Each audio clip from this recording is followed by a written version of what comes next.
ఈ కార్యక్రమాన్ని ఏర్పాటు చేయడం జరిగింది. ఈ కార్యక్రమానికి ముఖ్య అతిథిగా ఏ విధంగా తీర్చగలుగుతాం అనే దానికోసం మేమే కాదు వేరే డిపార్ట్మెంట్ వాళ్ళకి ఏమైనా సమస్యలు ఉన్నా కానీ వాటిని కూడా తెలుసుకొని ఫర్ సపోజ్ రానున్న ఎలక్షన్స్లో మీకు ఏమైనా సమస్యలు కానీ రానున్న ఎలక్షన్స్లో మీరు ఏం చేయాలి ఏం చేయకూడదు, మనకి ఒక నెలలోపు ఎలక్షన్స్ జరిగే అవకాశం ఉంది. 45 రోజులలో ఈ ఎలక్షన్స్లలో ఎవరు కూడా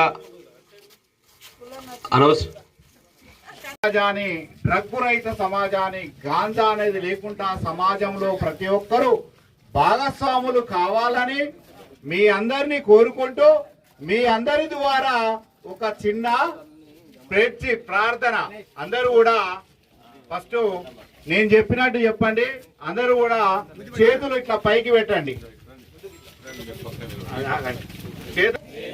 మారక ద్రవ్యాల అక్రమ రవాణా మరియు దుర్వినియోగంపై జరుగుతున్న పోరాటంలో క్రియాశీల భాగస్వామిని అవుతానని,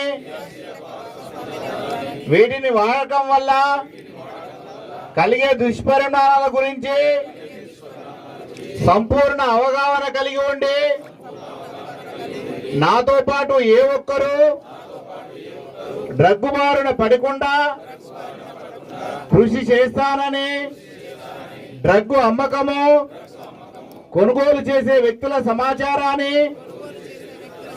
పోలీసులకు తెలియజేస్తానని, డ్రగ్గు రహిత జీవన శైలిని అనుసరిస్తానని, డ్రగ్గు రహిత సమాజమే లక్ష్యంగా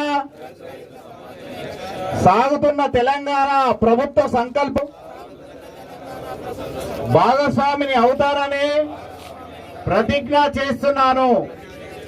thank you, thank you, thank you. ఇప్పుడు రావాలి, పెద్దలు ఎవరున్నా కానీ రావాలి, అందరు రావాలి.